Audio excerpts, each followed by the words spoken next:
Okay, let's unpack this. We're doing a deep dive today, looking at just one source, but it's reviewing a pretty groundbreaking piece of kit. The ASUS ROG Rapture GT-BE19000. That's a mouthful. It's a tri-band Wi-Fi 7 gaming router. Right. And the review positions it as, well, more than just a router. It's kind of a blueprint for what a really high-performance connected home looks like going forward. Exactly.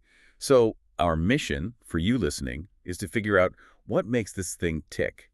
What are the specific features, the tech specs that push it beyond a typical Wi-Fi 6E? Yeah, we need to pin down things like the 320 megahertz channels, 4K QAM, and this multi-link operation thing. Why do they actually matter? And crucially, do they justify well, let's be honest, the pretty hefty price tag for someone who's maybe a competitive gamer or streams tons of high-def stuff? That's the core question. Is the upgrade real, and is it worth it? And, before we even get into the tech, the look of this thing, you can't ignore it. The source calls it bold, angular. Unapologetically aggressive, I think was the phrase. Yeah. With RGB lighting, 8 huge antennas. It's definitely not designed to blend in. No, it's statement hardware. It practically screams top-tier performance inside. It's meant to be seen like a core part of a high-end gaming setup. Which, I guess, sets the expectation pretty high for what's under the hood. It does, and, well, spoiler alert, the internals seem to deliver. This isn't just a small step. It feels like it's right on the bleeding edge of this new Wi-Fi 7 standard. Okay, so let's define that standard then. The source mentions astonishing speeds. What's actually enabling Wi-Fi 7 to hit those numbers? What are the foundations? Right, so it boils down to a combination of things, especially in this tri-band setup. First up is just raw bandwidth. Okay. Wi-Fi 7 allows for these 320 megahertz channels, specifically in the 6 gigahertz band. Now, compared to the 160 megahertz channels we saw in Wi-Fi 6E. That's double, right? Exactly. Double the width. Think of it like doubling the number of lanes on a highway, just vastly more capacity for data to flow at the same time. Okay, double the lanes. That's impressive. But I remember reading that's not the whole picture.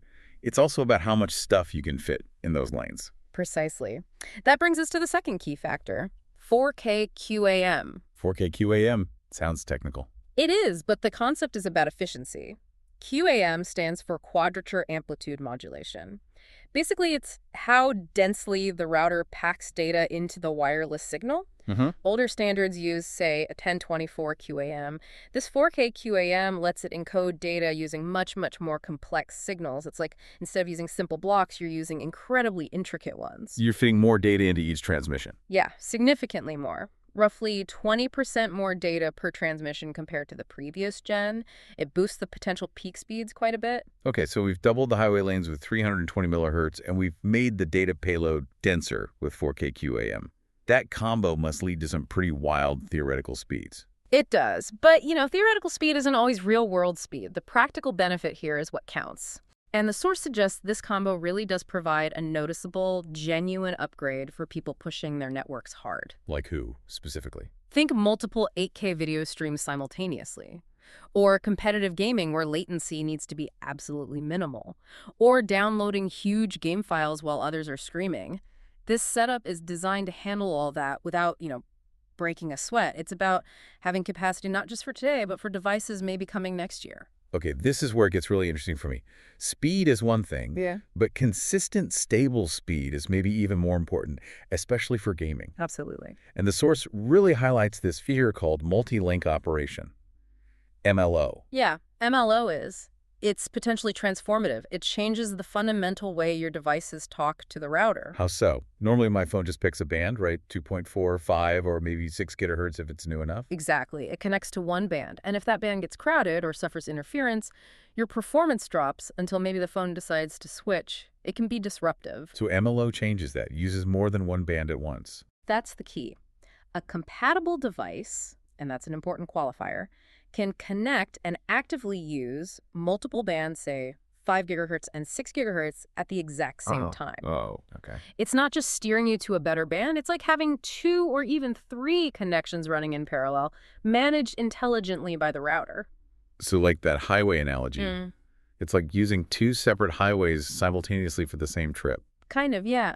Or maybe a better way to think about it is robustness. Robustness. How? Well, the router is constantly watching those links. Let's say you're doing something really latency sensitive, maybe cloud gaming, primarily using the super fast 6 gigahertz band. Okay. Then, Someone turns on an old microwave, and it spews interference all over that 6 gigahertz frequency. Right, it happens all the time. With MLO, the router sees that interference spike and can instantly shift the critical game data packets over to the stable 5 gigahertz link without dropping the connection or causing a huge lag spike. I see, so it's like an instant failover. Exactly. It intelligently balances the traffic across the active links. This leads to much lower and much more consistent latency, especially when your network is busy with lots of different devices doing different things. That sounds genuinely useful, especially in like apartment buildings or dense areas with lots of signal noise. But Yeah. here's the catch, maybe. How many devices actually support MLO right now? Is this mostly buying for the future? That's a fair point. Client device support, meaning your phone, your laptop is still catching up.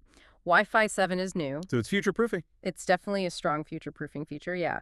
When you get that next-gen phone or VR headset with Wi-Fi 7, it'll be ready to take full advantage of MLO day one. But even today, the router having MLO capability helps it manage the overall network spectrum more effectively, which can benefit all connected devices, even the older ones. Okay, that makes sense. Shifting gears a bit, but still on robustness. The source makes it clear this isn't just about fancy wireless. It's a beast for wired connections, too. Oh, absolutely. The port selection really screams enthusiast. Most routers, even good ones, might top out at a single 2.5 gigabit port these days. And this one has 2 dedicated 10G Ethernet ports. 10 gig. Okay, seriously, who needs that inside their house? Well, it's about eliminating internal bottlenecks. Think about someone running a serious network-attached storage device, a NAS. Like a home media server. Exactly. If you're storing huge files like RAW, 4K, or even 8K video projects, backups, photo libraries, transferring those over standard 1 gigabit connection takes time. Over 10 gig, it's incredibly fast. Seconds instead of minutes for massive files between, say, your editing PC and your NAS. Okay, so high-end creative workflows maybe? Or serious data hoarders? Precisely. It ensures the router itself isn't limiting your internal wired speeds. And it's not just those two 10G ports, right? There are others. Yeah, you still get multiple 2.5G ports and some standard gigabit ports as well. It's a very capable central hub for a high-performance wired network. Makes sense.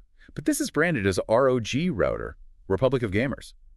So beyond the raw hardware, what about the software features for gaming? The source mentioned triple-level game acceleration. Right, and this is important. It's more than just basic QoS or quality of service. How so? QoS just prioritizes traffic on my local network usually. Basic QoS often does, yes. This triple-level approach aims to go further. It prioritizes gaming traffic at 3 distinct points. Okay, break that down. First, at the device level, your console or PC. Second, through the router itself, ensuring it gets priority over, say, background downloads. And third, this is the key part, it tries to optimize the path out across the internet towards the actual game server. How does it do that? It can't control the whole internet. It can't control the whole internet, no, but it uses partnerships and network intelligence to find potentially faster or more stable routes for known game servers.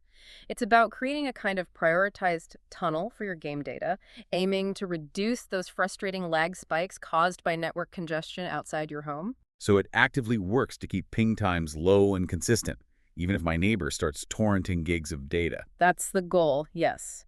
To maintain that smooth, responsive feel crucial for competitive play, regardless of other network load, both internal and, to some extent, external.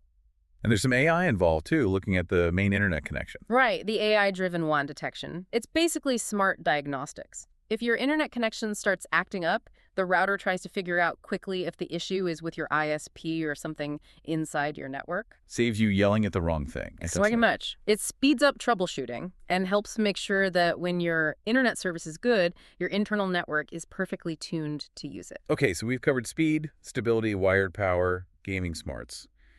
But a top-tier router also needs to be usable for the whole household, right? How does it stack up on versatility and security? It seems to score well there, too. For bigger homes, it fully supports ASUS's AiMesh system. Yeah, their mesh networking tech. Right. So you can grab another compatible ASUS router, maybe the slightly cheaper one, and use it to extend coverage seamlessly into dead spots, all managed as one network. It's pretty flexible. And setting up this complex beast, is it a nightmare? Apparently not. The source says the setup, either via the app or the web interface, is impressively simple. They seem to have put real effort into making the user interface polished and intuitive. That's crucial. You don't need an IT degree to tweak settings on your fancy router. Definitely not, especially when you have advanced options like managing MLO behavior or port priority. You need it to be clear. Okay, what about security? That's huge these days. Sure. It often comes with subscriptions. This is a big plus point, according to the review. It comes with Lifetime A-Protection Pro powered by Trend Micro. And that's lifetime, not a trial. No extra fees. No recurring subscription for the core security suite. That includes blocking malicious sites, intrusion prevention, and pretty robust parental controls. That free lifetime aspect is a significant value add compared to some competitors who charge annually for similar protection. That is a big deal. Anything else security-wise that stood out? There's a feature called VPN Fusion. VPN Fusion. Yeah, it's pretty neat. It recognizes that you might want to use a VPN for some things, but not others. It lets you run your regular internet connection alongside multiple different VPN connections, all managed through the router. How would you use that? Well, for example, you could have your smart TV using the standard connection for maximum speed for streaming local services. Meanwhile, your work laptop could be routed through a specific secure VPN for privacy, and maybe your gaming console connects through a different VPN server to access geo-restricted game content or service. Ah, okay. So you can assign different connections to different devices. That's quite granular control. Very much so. It caters to power users who have specific needs for different devices. Right. So let's try and pull all this together. We've got the Wi-Fi 7 speeds from 320 megahertz and 4K QAM, the stability from MLO, the Sirius wired backbone with 10G ports, dedicated gaming features, mesh capability, lifetime security. How does it actually perform in the real world based on the review? The synthesis seems to be that, yes, it lives up to the hype and the specs. Coverage was reported as exceptional, even in challenging home layouts. And underload. That's where it apparently shines. Rock-solid stability. Smooth, responsive performance even when hammered with simultaneous tasks like 8K streaming, huge downloads, and online gaming. No noticeable slowdowns or lag spikes. It really does seem to operate at the absolute peak of current consumer networking tech. Okay. Which inevitably leads us to the elephant in the room. Yeah. The price. The source is blunt, calling it undeniably expensive. And it is. Let's be clear. This router is absolutely overkill for a large majority of users. Right. If you just browse the web, check email, maybe stream some Netflix in HD. On a standard broadband connection with just a few devices, a good Wi-Fi 6 or even Wi-Fi 6E router is more than enough and will save you a lot of money. So who is this for? Who actually needs or can justify this level of investment? I think the source points to two main groups. First, the hardcore enthusiast or competitive gamer. Someone who demands the absolute lowest latency, the most stable connection possible, and has the high-speed internet and local hardware to actually utilize it, where milliseconds matter. Okay, the peak performance crowd. Exactly. And second, the person looking at this as serious future-proofing. Someone who sees their home network as critical infrastructure for the next 5, maybe 7 years. They want the absolute best now, so they're ready for whatever devices and demands come next. So buying ahead of the curve, essentially. Right. It definitely earns its place at the very, very top of the router rankings, but that top spot comes with a premium price. So what this all means then? This ASUS ROG Rapture GT-BE19000, it's more than just a faster router. It's like a preview of where high-end home networking is headed. Yeah, it really sets the benchmark for what a powerhouse router looks like for this next generation of wireless tech. And that actually brings us to a really interesting final thought, something for you, the listener, to chew on, building on what this router enables. We've established this thing has two 10-gigabit Ethernet ports. It can push multi-gig speeds wirelessly with MLO. For maybe the first time in a high-end setup, the router itself might not be the slowest part of the chain anymore. Yeah, the bottleneck shifts. Potentially. If your router can handle 10 gigs internally, but your computer's network card maxes out at 1 gig. Exactly. Or think about your wiring. Is that old Cat5e cable running through your walls actually capable of sustaining multi-gigabit speeds reliably?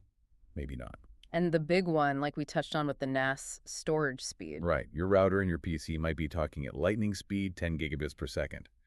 But if you're saving that file to a traditional spinning hard drive in your NAS that can only write at, say, 200 megabytes per second. You're leaving like 90% of that network speed unused at that final step.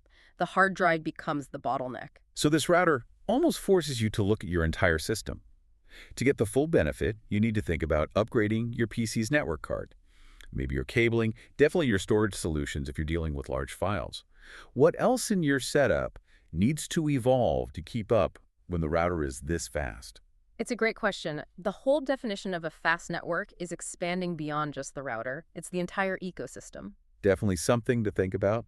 Keep exploring those implications, and we'll catch you on the next deep dive.